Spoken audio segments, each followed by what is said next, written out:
Today, we're going to travel back in time, like way back, 6,000 years to the ancient city of Babylon. This place was legendary for its crazy wealth. But how did its people get so rich? Well, we're diving into George S. Clason's classic book, The Richest Man in Babylon, to unpack the simple, timeless secrets that can fatten up any empty wallet. So the book kicks off with this really powerful idea. Money is plentiful for those who understand the simple rules of its acquisition. This sets the stage perfectly. It's basically saying that getting wealthy isn't some big mystery, it's a system, and if you learn the rules, you can win the game. That's exactly what we're going to break down right now. So let's meet our main guy, Dabasir. He's a master craftsman, the absolute best chariot builder in the entire city. He works super hard, he's incredibly skilled, and all the rich people want his stuff. You'd think this guy would be loaded, right? But he's not. Even with all his hard work, his purse is always, frustratingly, empty. Sound a little familiar? And this is the question that's just eating away at him. He asks his friend Kobe, a musician, why can't we get ahead? It's a question that people have been asking forever. You know, we work, we earn a paycheck, but by the end of the month, where did it all go? This question is the real starting point of our journey. Okay, so this is where things start to change. Dabasir has this light bulb moment. He realizes the problem isn't how hard he works. He and Kobe work their tails off. The real issue is what they don't know. They've never actually tried to learn the rules of wealth. So they decide to go find the one man in all of Babylon who obviously has it all figured out. And that man's name is Arkad.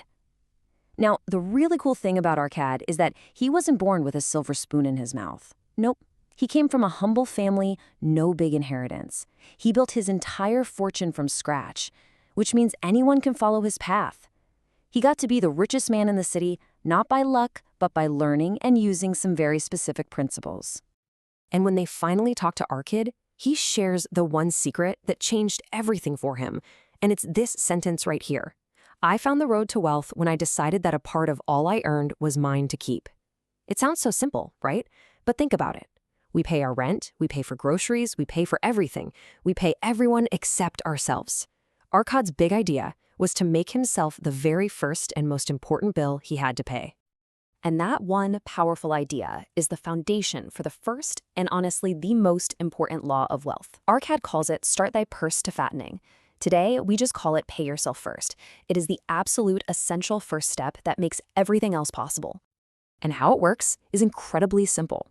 For every 10 coins that you earn, it doesn't matter if it's $10 or 10,000, you immediately, right away, put one of those coins aside for yourself.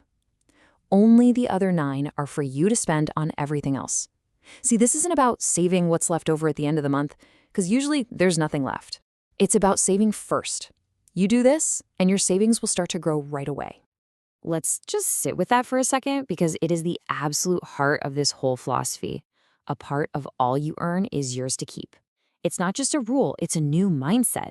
It's a declaration of your own financial worth. And this little seed is what your entire tree of wealth is going to grow from.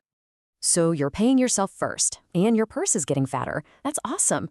But a pile of gold just sitting there is only half the story. The next step is to put that growing treasure to work, which brings us to the second law. Make your gold multiply. And I love this metaphor. Arkad says every coin you save isn't just a coin, it's a worker, a golden slave, and its only job is to go out and earn more money for you. Think of your savings as your first employees. Today, we'd call them investments or stocks or whatever. The idea is exactly the same. You're not just hoarding money, you're building an army of workers. And this is where the magic really happens. This is what we now call compounding. Your first savings, your golden slaves, go to work.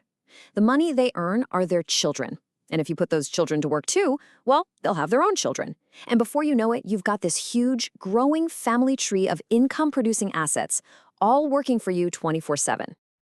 So the most important thing here is what you do with the profits. If you spend them, if you, as the book says, eat the children of your savings on parties and nice things, your army of workers never gets any bigger. But if you reinvest those profits, your army of golden slaves multiplies and your wealth just explodes. That's the difference between just getting by and building a real fortune. Okay, so you're saving and your money's multiplying. You're on a roll. But, and this is a big but, a growing fortune can disappear in a flash. It's not enough to make money, you have to know how to protect it. And that brings us to the third crucial law: guard your treasures from loss.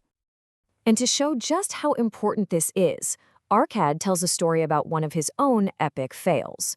When he was just starting out, he gave his entire year's savings to a brickmaker who promised to go buy rare jewels in another land. Arkad got stars in his eyes thinking about all the profits, and it turned into a complete and total disaster. I mean, just look at the difference here. Arkad trusted a brickmaker to do a jeweler's job. And what did he get? Worthless pieces of glass. The lesson here is brutally simple. Would you ask a baker for advice on astronomy? Of course not. So when it comes to your money, only take advice from people who have real, proven experience in making money grow. This warning from Arkad is so important. You know, everyone has an opinion about money, a hot tip, a sure thing, and most of it is free. But bad advice isn't just worthless, it can cost you everything you've worked for. So there you have it, 3 simple, powerful, and timeless laws from the richest city in the ancient world. Now let's pull it all together and talk about how you can use this wisdom in your life, starting, well, right now.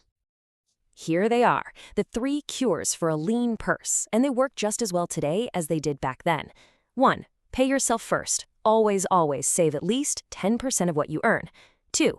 Make your money work for you. Invest it so it makes more money.